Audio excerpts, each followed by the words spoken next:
नमस्कार दोस्तों, मैं सावन कुमार आप लोग के सामने फिर से इतिहास के एक चैप्टर के साथ। आज जो हम लोग पढ़ाई करेंगे वो पढ़ेंगे हम लोग कि हमारे भारत में जो प्राचीन धार्मिक आंदोलन हुए, क्योंकि प्राचीन जो भी धार्मिक आंदोलन हुए उनसे हमारे एग्जाम में सीधे सीधे प्रश्न पूछ लिए जाते हैं। धार्मिक आंदोलन में खास करके हम देखेंगे कि एक नाम जो आता है वो आता है हमारा बौद्ध धर्म और दूसरा जो है वो है हमारा जैन धर्म। ये दोनों बहुत ही महत्वपूर्ण हैं। आप देखेंगे कि बिहार में जो भी एग्जाम होती है, चाहे वो बीपीएससी हो, बिहार एसएससी हो, बिहार दरोगा हो, बिहार पुलिस हो, चूंकि जैन धर्म और बौद्ध धर्म कहीं न कहीं बिहार से पूरी तरह से जुड़े हुए हैं। और हम देखते हैं कि बौद्ध धर्म से तो खास करके सबसे ज्यादा प्रश्न आते हैं और जैन धर्म से भी। तो आज जो है हम लोग पढ़ाई करने जा रहे हैं बौद्ध धर्म के बारे में। और आप सभी दोस्तों से एक मेरा रिक्वेस्ट है कि जब आप ये वीडियो देख रहे हों तो सबसे पहले इस वीडियो को आप अंत तक देखें। 1 मिनट या 2 मिनट देख के आगे बढ़ जाने से आपको कोई फायदा नहीं होगा। अगर इस वीडियो को आप पूरी तरह से देखते हैं तो यकीन मानिए बौद्ध धर्म से जो आपको डर लग रहा होगा कि अरे भाई इस बड़ा चैप्टर को हम कैसे करें, तो आपके मन के अंदर का वो डर जो है वो डर दूर हो जाएगा। तो आइए हम देखते हैं बौद्ध धर्म। लेकिन बौद्ध धर्म जो कि हमने बताया है आपको कि जो हमारे यहाँ धार्मिक आंदोलन हुए, तो थोड़ा सा हम लोग फ्लैशबैक में जाएंगे और फिर एक एक चीज को हम लोग देखते हुए फिर हम लोग बौद्ध धर्म में आ जाएंगे। जैसे ये देखिए, ये है हमारा भारत।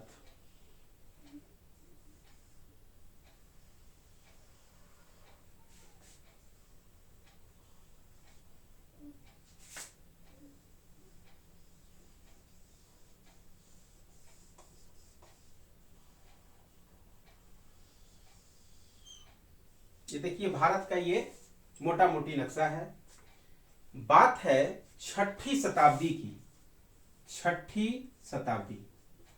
6ठी शताब्दी में क्या हुआ कि ये जो पूरा भारत, आज का जो भारत देख रहे हैं ये प्लस ये सारा इलाका, पूरा भारत जो है 16 महाजनपदों में, 16 महाजनपद का आपने नाम सुना होगा, 16 महाजनपदों में विभक्त था ये पूरा भारत। कुछ ये हिस्सा 16 महाजनपदों में विभक्त था।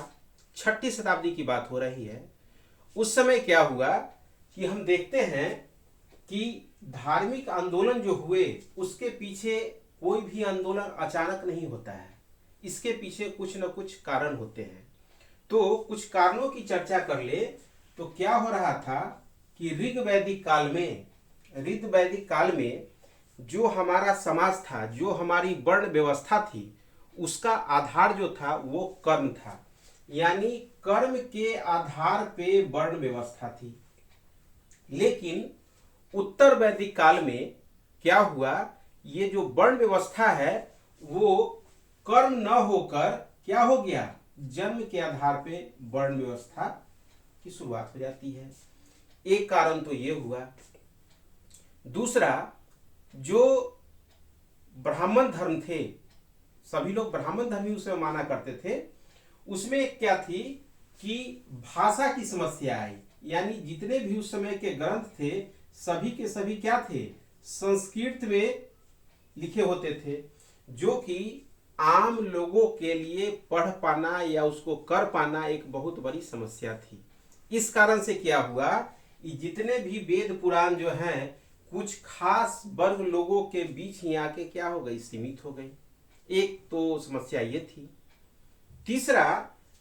तीसरा ये हुआ कि उस समय कृषि में क्रांति आई। लोहे के आविष्कार के बाद क्या हुआ कि कृषि में क्रांति आई और लोग खेती के तरफ आगे बढ़ने लगे। तो खेती के तरफ जब आगे बढ़ने लगे तो कृषि कार्यों में बैलों की उपयोगिता जो है वो बढ़ने लगी। तो बैलों की जो उपयोगिता कृषि कार्यों में बढ़ने लगी तो हमारे यहाँ बलि की जो प्रथा थी उसका विरोध होने लगा। पहले क्या होता था, जानवरों की बलि दी जाती थी, तो जितने भी कृषक लोग थे वो क्या है, बैलों की बलि को रोक लगाने लगे, यानी कि बोले कि अब भाई बैल का बलि नहीं दीजिए, बैलों की बलि पर रोक होने लगा। उसके बाद जो वैश्य वर्ग थे, जब कृषि की शुरुआत होती है तो जो वैश्य वर्ग जो है वो कृषि में पूरी तरह से लीन हो जाते हैं, काफी आगे बढ़ रहे होते हैं, तो उनके ऊपर जो ब्राह्मण लोग थे, जो आप ये कहिए कि ब्राह्मण धर्म को लोग मानते थे, उससे वो लोग अपने आप को स्वतंत्र धीरे धीरे होते चले गए। उसके बाद देखते हैं कि जो मगध मगध का जो राजा अजातशत्रु का आप नाम लेते हैं, अजातशत्रु, ये सब जो थे ये लोग ब्राह्मण से अलग थे। तो क्या हुआ कि ब्राह्मण धर्म जो है इन पे हावी नहीं हो सका। इन तमाम कारण, इसके अलावा भी बहुत सारे कारण हैं जिस कारण से भारत में क्या हुआ कि एक साथ 64 संप्रदाय का उदय हुआ। 64 संप्रदाय का उदय होता है। किसी किसी बुक में आपको 52 संप्रदाय रहेगा, कहीं पे 50 है, कहीं पे 54 है, लेकिन मोटा मोटी आप ये समझ लीजिए कि एक साथ इतने संप्रदाय का उदय हो गया। लोग पहले जो ब्राह्मण धर्म को मानते थे उससे क्या हो गए, दूर होते चले गए। उसमें क्या हो गई कि उस धर्म में धीरे धीरे, पहले तो स्टार्टिंग में वो काफी सरल था, लेकिन धीरे धीरे क्या हो गया, उसमें नियम कानून इतना ज्यादा होने लगा कि आम लोगों के बस की बात नहीं थी और लोग एक नवीन धर्म की तलाश कर रहे थे। और ऐसे में ही क्या हुआ, 64 संप्रदाय का उदय होता है। और इसी संप्रदाय में जो एक संप्रदाय है जो कि सबसे ज्यादा फेमस हुआ, उस संप्रदाय का नाम है बौद्ध धर्म। उस संप्रदाय का नाम क्या हो गया, बौद्ध धर्म। अब थोड़ा सा बौद्ध धर्म के बारे में समझिए। बौद्ध धर्म, बौद्ध धर्म, बौद्ध धर्म में जो बौद्ध धर्म के संस्थापक थे, उस संस्थापक का नाम था महात्मा बुद्ध। बौद्ध धर्म के जो संस्थापक थे वो थे महात्मा बुद्ध। आप सभी लोग जानते हैं, जो नए तैयारी शुरू किए हैं वो जान लीजिए, या जो लोग पहले से तैयारी करते हैं उन्हें लगभग बहुत सारी बातें पता होगी, लेकिन फिर भी बहुत सारी बात को भी जानना बाकी है। तो बौद्ध धर्म के जो संस्थापक थे वो महात्मा बुद्ध। ये भारत का मैंने इसलिए बनाया है ताकि मैं आपको बता सकूं। ये देखिए, ये है हमारा सिक्किम, और ये जो इलाका है ये है हमारा नेपाल। ये क्या है, नेपाल, और ये है भूटान। तो महात्मा बुद्ध का जो जन्म होता है ये इसी नेपाल में होता है। यानी आज के परिप्रेक्ष्य में हम ये कहें कि महात्मा बुद्ध नेपाल के रहने वाले थे। महात्मा बुद्ध कहाँ के रहने वाले थे, नेपाल के। तो आइए सबसे पहले ये जो बौद्ध धर्म के संस्थापक है महात्मा बुद्ध, इनके परिचय से हम लोग अवगत हों। सबसे पहले तो महात्मा बुद्ध के परिचय को जान ले, फिर हम लोग इनके बारे में आगे जानेंगे विस्तार से। तो महात्मा बुद्ध का जन्म कहाँ हुआ? महात्मा बुद्ध का जो जन्म होता है वो होता है आपको नेपाल में। तो आइए महात्मा बुद्ध के पहले हम लोग इंट्रोडक्शन को जानते हैं। इंट्रोडक्शन। बौद्ध धर्म के संस्थापक महात्मा बुद्ध। दूसरा, महात्मा बुद्ध को एशिया का ज्योतिपुंज कहा जाता है। महात्मा बुद्ध को एशिया का ज्योतिपुंज कहा जाता है, यानी लाइट ऑफ एशिया। ये बहुत बार एग्जाम में सीधे सीधे प्रश्न पूछ लिया गया है कि एशिया का ज्योतिपुंज किनको कहा जाता है, तो महात्मा बुद्ध को एशिया का ज्योतिपुंज कहा जाता है। इनकी बात फिर हम लोग देखते हैं आगे।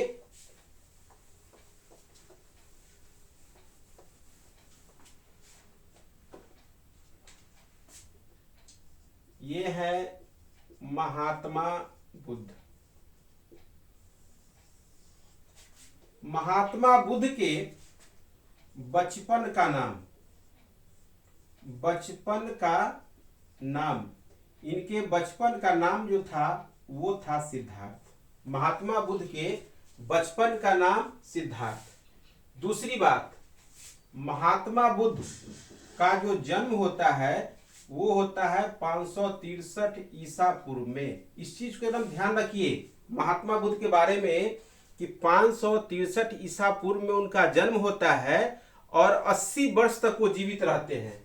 यानी 80 वर्ष तक इनको जीवित रखिए, 80 घटा दीजिएगा तो 3, 16 में से 8 8, ये 483 ईसा पूर्व में इनकी क्या हो जाती है, मृत्यु हो जाती है। एकदम ध्यान रखिए महात्मा बुद्ध का जो जन्म होता है वो 563 ईसा पूर्व में होता है और 80 वर्ष तक ये क्या है, जीवित रहते हैं और 483 ईसा पूर्व में क्या हो जाती है, इनकी मृत्यु हो जाती है। अब उनके बचपन का नाम सिद्धार्थ, जन्म 563 ईसा पूर्व, 80 वर्ष तक जीवित थे, मृत्यु कब हो गया, 483 ईसा पूर्व में हो गया। और जन्म स्थान, इनका जो जन्म स्थान है वो है लुम्बिनी वन। ये पड़ता है आपको कपिलवस्तु कहां पर, नेपाल में। ये है इनका जन्म स्थान। बचपन का नाम इनका सिद्धार्थ, जन्म होता है 563 ईसा पूर्व में, 80 वर्ष तक ये जीवित रहते हैं, मृत्यु इनकी हो जाती है 483 ईसा पूर्व में। अब इनके पिता की हम बात करें तो महात्मा बुद्ध के जो पिता हैं उनका नाम है सुद्धोधन। सुद्धोधन जो है वो शाक्य गण के प्रधान होते हैं, यानी प्रधान, आप देखिए प्रधान एक्चुअली मुखिया को कहा जाता है, तो शाक्य गण के क्या थे, प्रधान थे, मुखिया थे पिता। फिर इनकी माता का नाम था माया देवी। इनकी माँ का नाम है माया देवी, जो कि इनके जन्म के 7वें दिन ही मर जाती हैं। फिर इनकी एक मौसी है, कौन है, मौसी बोलिए या बोलिए सौतेली माँ। जैसे देखिए आप गौर कीजिएगा तो हमारे समाज में कुछ ऐसे रिश्ते बनाए हुए होते हैं, जैसे आप देखते होइएगा कि जीजा और साली का जो संबंध होता है वो हंसी मजाक का होता है, देवर और भाभी का जो संबंध होता है वो हंसी मजाक का होता है। इसके पीछे हमारे समाज के जब नियम बन रहे थे तो बहुत सारी चीजों का ध्यान रखा गया। जैसे मान के चलिए कि अगर किसी की पत्नी मर जाती है तो फिर हमारे समाज में क्या होता है कि वो पत्नी की छोटी बहन से फिर लड़के की शादी करा दी जाती है। तो पहले से अगर दोनों में हंसी मजाक का रिलेशन है तब फिर शादी करने में परेशानी नहीं होती है। यही केस देवर और भाभी में भी है। अगर किसी का भाई एक्सपायर कर गया तो हमारे समाज में आज भी है कि क्या होता है, देवर से भाभी की शादी करा दी जाती है और लोग करते हैं। तो ये जो है इनकी मौसी, हमने इसलिए कहा कि महात्मा बुद्ध की माँ की ये बहन है, लेकिन इनकी माँ के मरने के बाद इनकी मौसी का विवाह किससे हो गया, सुद्धोधन जो इनके पिता थे उनसे हो गई। तो मौसी या सौतेली माँ, जिनका की नाम है प्रजापति गौतमी, क्या नाम है, प्रजापति गौतमी, इनसे विवाह हो गया। उसके बाद हुआ क्या कि महात्मा बुद्ध का जब जन्म हुआ, कब हुआ, 563 ईसा पूर्व में जब जन्म होता है तो उनके पिताजी क्या किए कि बहुत सारे विद्वान को बुलाए। होता है ना कि बच्चे को जन्म कुंडली थोड़ा देखिए, बच्चे का भविष्य कैसा होगा। तो जब महात्मा बुद्ध के बारे में जो विद्वान लोग थे वो लोग अपना भविष्यवाणी किए तो बोले कि ये बच्चा या तो चक्रवर्ती सम्राट होगा, पहला कंडीशन, या तो चक्रवर्ती सम्राट होगा या फिर कोई विश्व प्रसिद्ध साधु बन जाएगा। तो देखिए चक्रवर्ती सम्राट हो वो तो बहुत खुशी की बात है, लेकिन साधु अगर बन गया तब तो भाई कोई बर्दाश्त नहीं करेगा। कोई भी गार्जियन नहीं चाहेगा कि हमारा जो बच्चा है वो क्या करे, साधु बने। हर कोई चाहता है कि भगत सिंह पैदा ले लेकिन मेरे यहाँ नहीं, पड़ोसी के यहाँ, वही बात है। तो इनके पिताजी जो है काफी चिंतित हो गए कि भाई अब हम करें तो क्या करें। तो अपने यहाँ एक और बात कही जाती है कि कोई बच्चा अगर बिगड़ रहा है ना तो लोग कहता है कि यार ऐसा कीजिए इसकी शादी कर दीजिए सुधर जाएगा।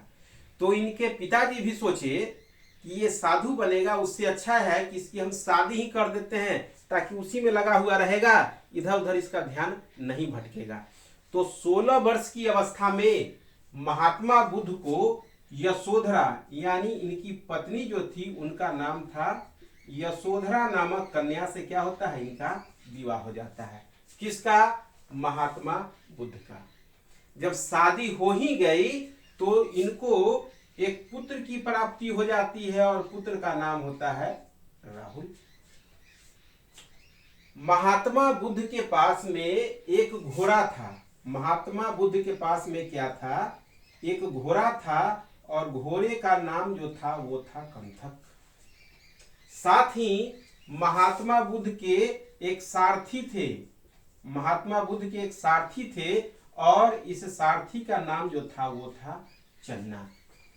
तो ये है महात्मा बुद्ध के बारे में कुछ बेसिक बातें, इंट्रोडक्शन। चलिए हम लोग एक बार फिर से देख ले, फिर हम लोग आगे बढ़ते हैं।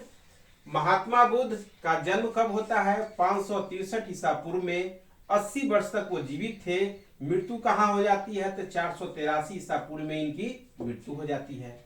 इनके बचपन का नाम जो है वो है सिद्धार्थ और इनका जन्म स्थान जो है वो है लुम्बिनी वन, कपिलवस्तु, नेपाल। इनके पिता का नाम है शुद्धोधन, माता का नाम है माया देवी और मौसी या सौतेली माँ का नाम है प्रजापति गौतमी और पत्नी का नाम यशोधरा और पुत्र का नाम क्या है? राहुल। और एक इनका सारथी है, सारथी का नाम क्या है? चन्ना। और एक घोड़ा जो है, इस घोड़े का नाम है कंथक। अब हम लोग आगे की तरफ बढ़ते हैं। आप चाहें तो इसका स्क्रीनशॉट ले सकते हैं। आप इसका स्क्रीनशॉट ले ले, फिर मैं आगे बढ़ता हूं।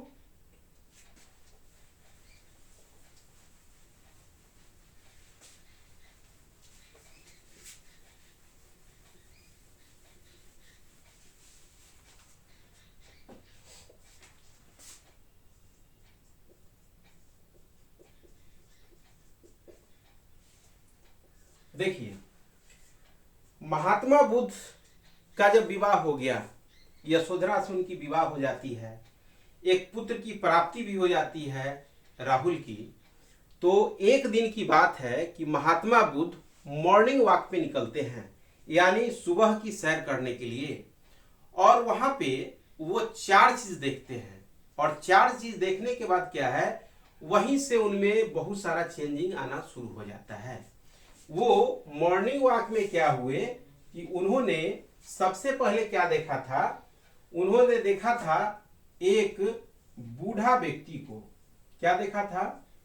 बूढ़ा व्यक्ति को। दूसरा उन्होंने देखा कि एक बीमार व्यक्ति है, बेचारा बाप बाप कर रहा है।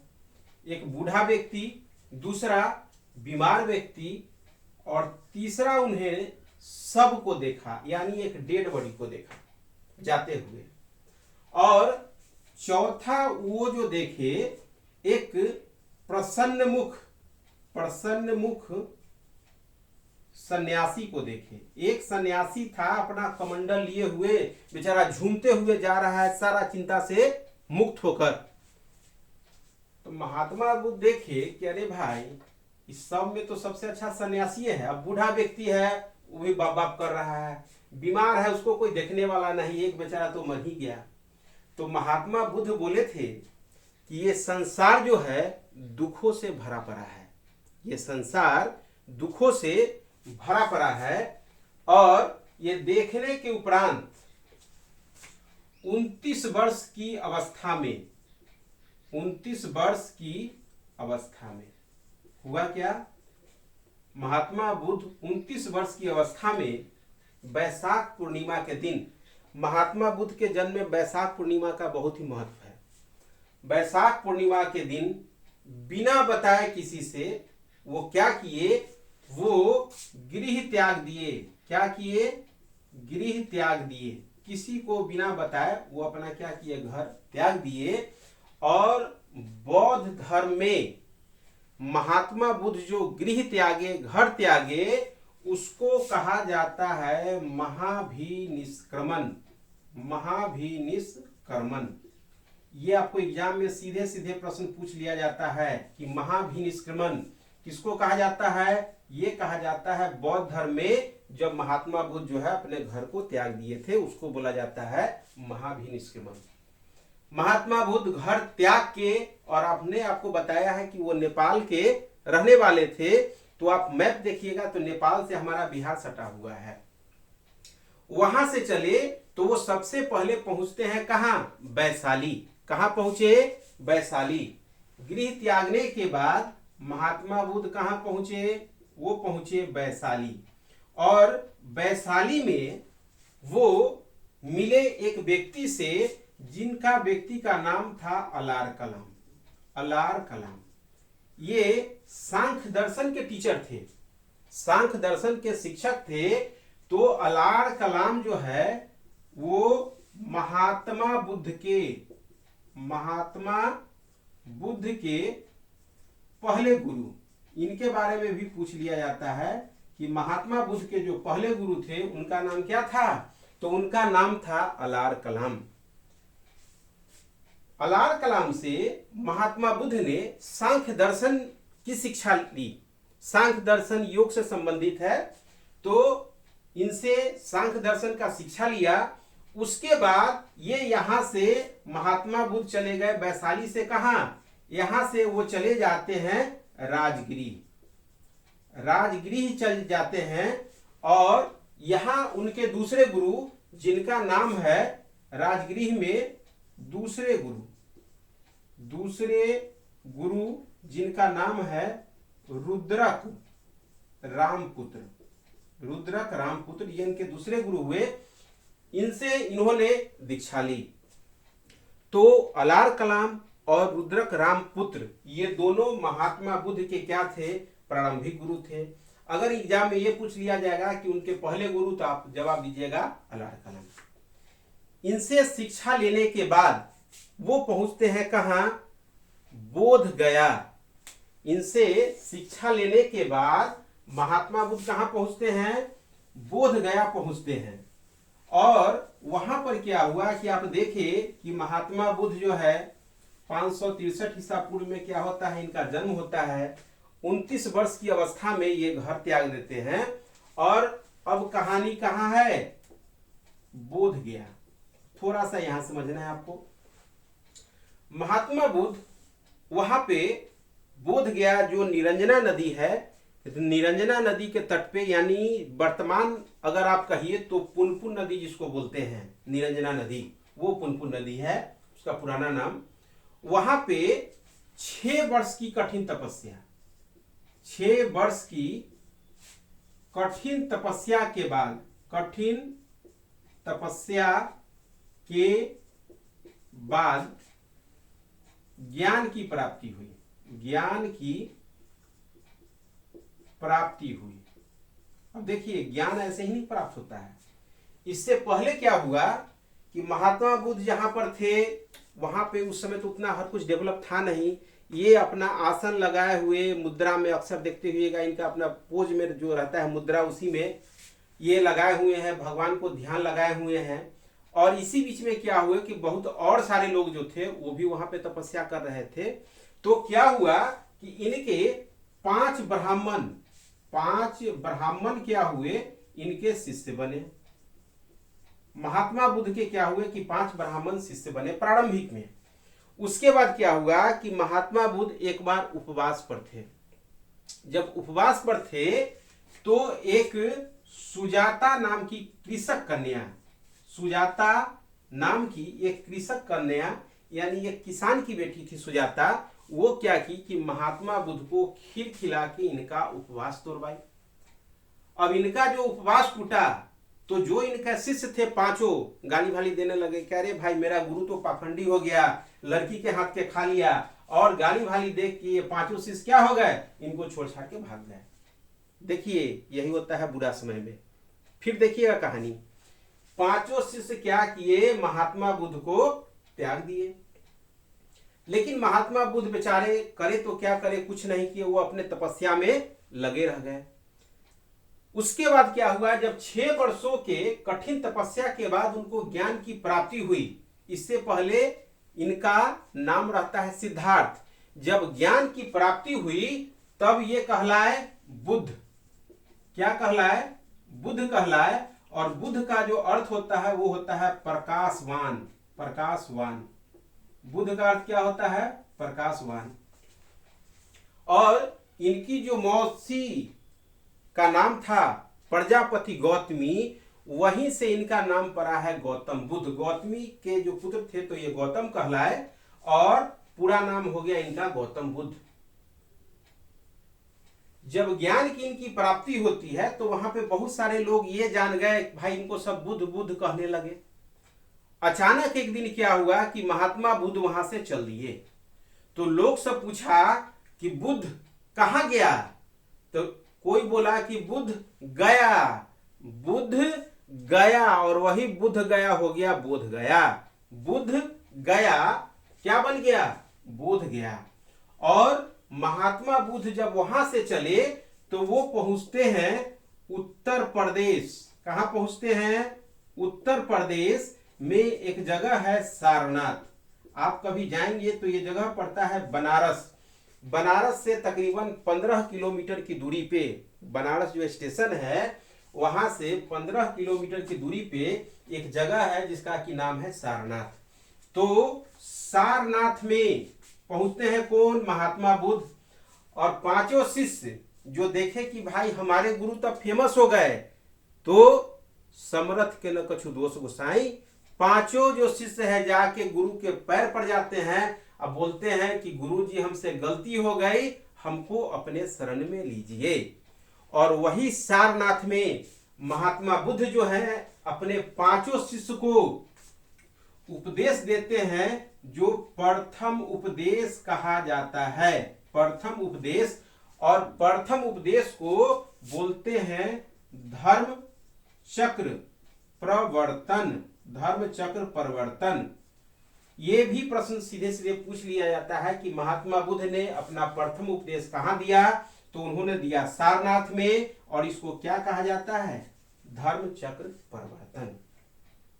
महात्मा बुद्ध जो है पाली भाषा का उन्होंने उपयोग किया, यानी उनके समय जो भाषा थी या जो भी बौद्ध ग्रंथ सब लिखी गई है वो सब लिखा गया है किसमें, पाली भाषा में लिखा गया है। महात्मा बुद्ध का एक और प्रिय शिष्य, महात्मा बुद्ध के जो सबसे प्रिय शिष्य थे, तो प्रिय शिष्य का नाम देखिए, प्रिय शिष्य का नाम था आनंद।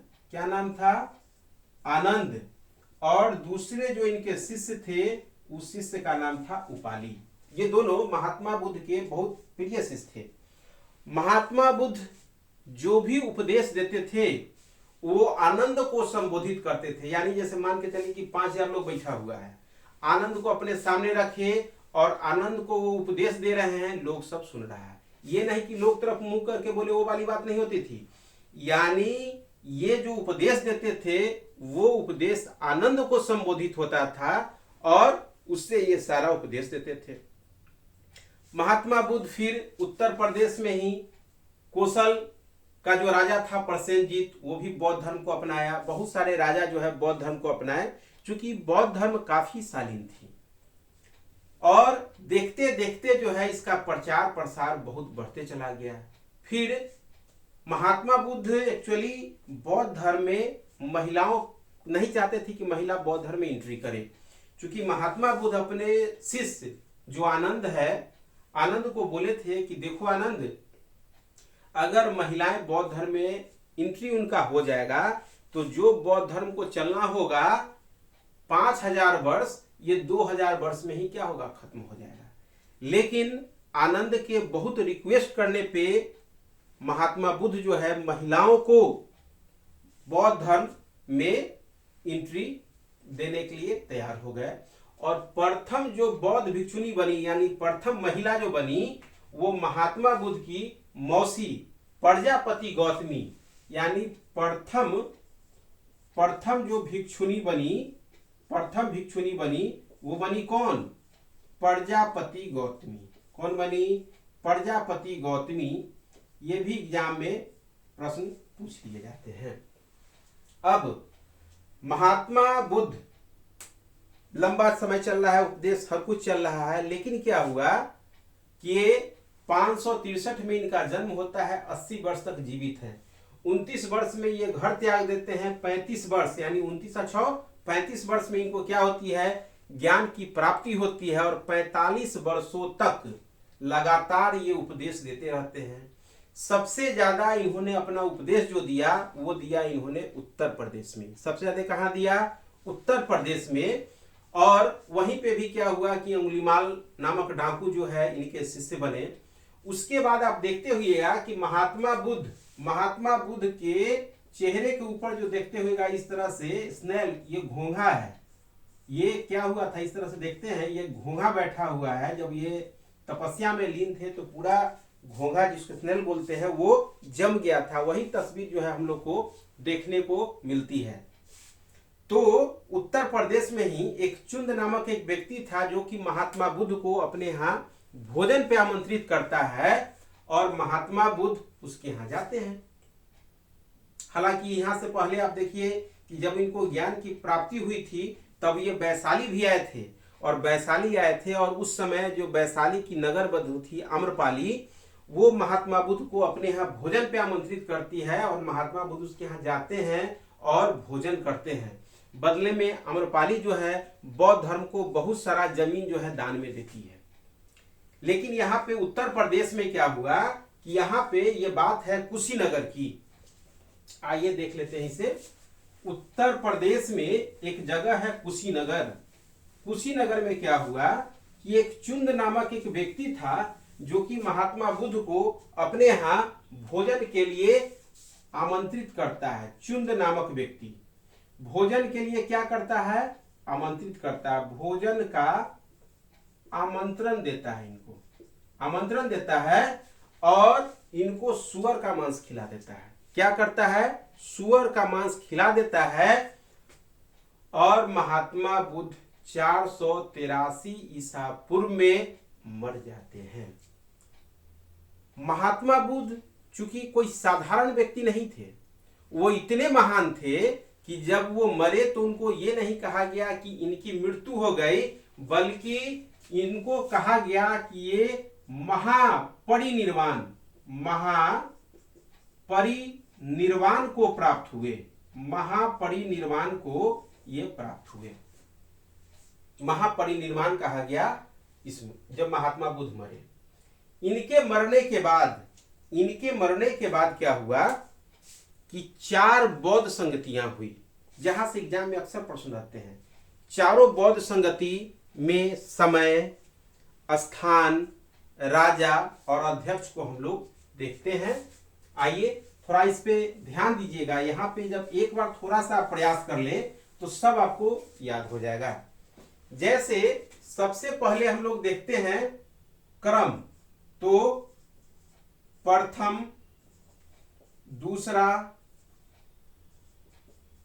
तीसरा और चौथा, ये बौद्ध संगति है, यानी बौद्ध संगीति। संगीति कहने का मतलब समझिए आपकी एक बहुत बड़ा सेमिनार, बहुत भव्य सेमिनार, जिसमें बहुत सारे धर्माचार्य जो है वो भाग लेते हैं और बौद्ध धर्म पे चर्चाएं होती है।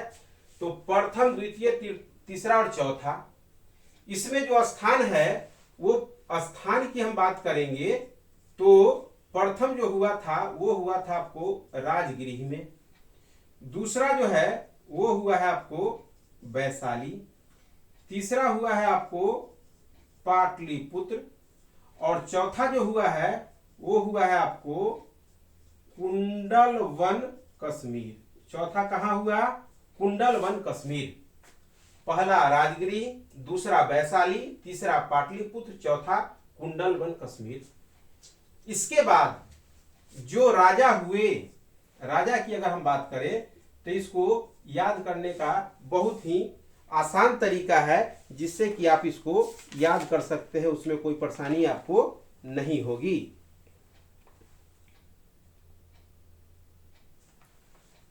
जो राजा है आपको याद रखना है अक अक, अ क अ क।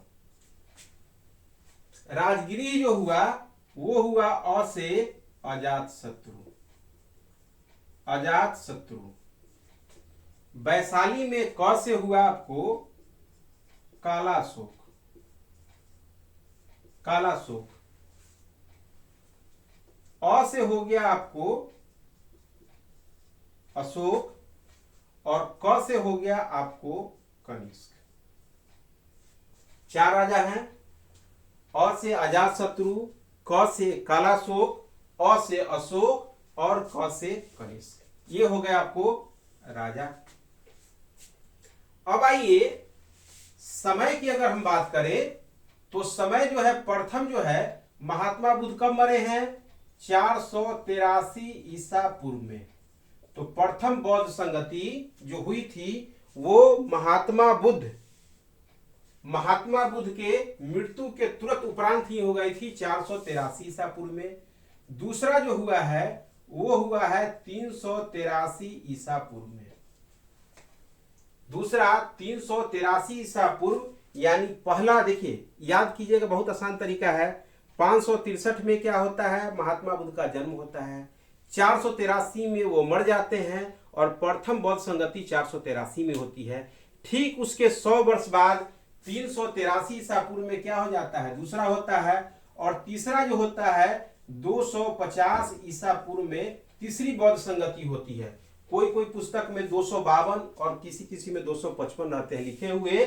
और चौथी जो बौद्ध संगति है वो होता है प्रथम शताब्दी में, प्रथम शताब्दी में। ये चार्ट आप थोड़ा सा प्रयास करेंगे तो याद हो जाएगा। 483, 383, 250 और प्रथम शताब्दी, ये सब ईसा पूर्व में है। प्रथम, दूसरा, तीसरा, चौथा। स्थान पहला है राजगिरी, वैशाली, पाटलिपुत्र, कुंडलवन, कश्मीर। और पहला जो है अजातशत्रु, कालाशोक, अशोक और कनिष्क। जो इसके बाद पूछे जाते हैं अध्यक्ष, अध्यक्ष के भी बारे में पूछ लेता है। अजातशत्रु के समय जो राजगिरी में हुआ उसके जो अध्यक्ष थे उनका नाम था महाकश्यप, महाकश्यप, महाकश्यप। फिर कालाशोक के समय जो अध्यक्ष थे इनका नाम था सावाकामी। क्या नाम था? सावाकामी। और अशोक के समय जो थे वो थे मोगलीपुत्र, मोगलीपुत्र टिस।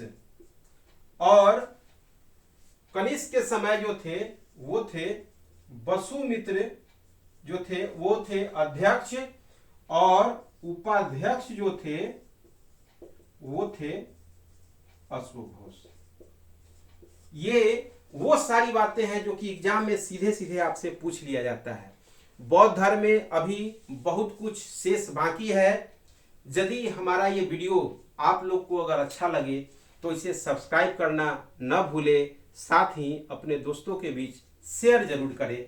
मैं बहुत ही जल्द बौद्ध धर्म का पार्ट 2 आप लोग के सामने लेके मैं आ रहा हूं। और एग्जाम में पूछने वाले वो सारे प्रश्न, एक भी प्रश्न आपको इनसे बाहर नहीं जाएंगे। इन्हीं शब्दों के साथ जय हिंद।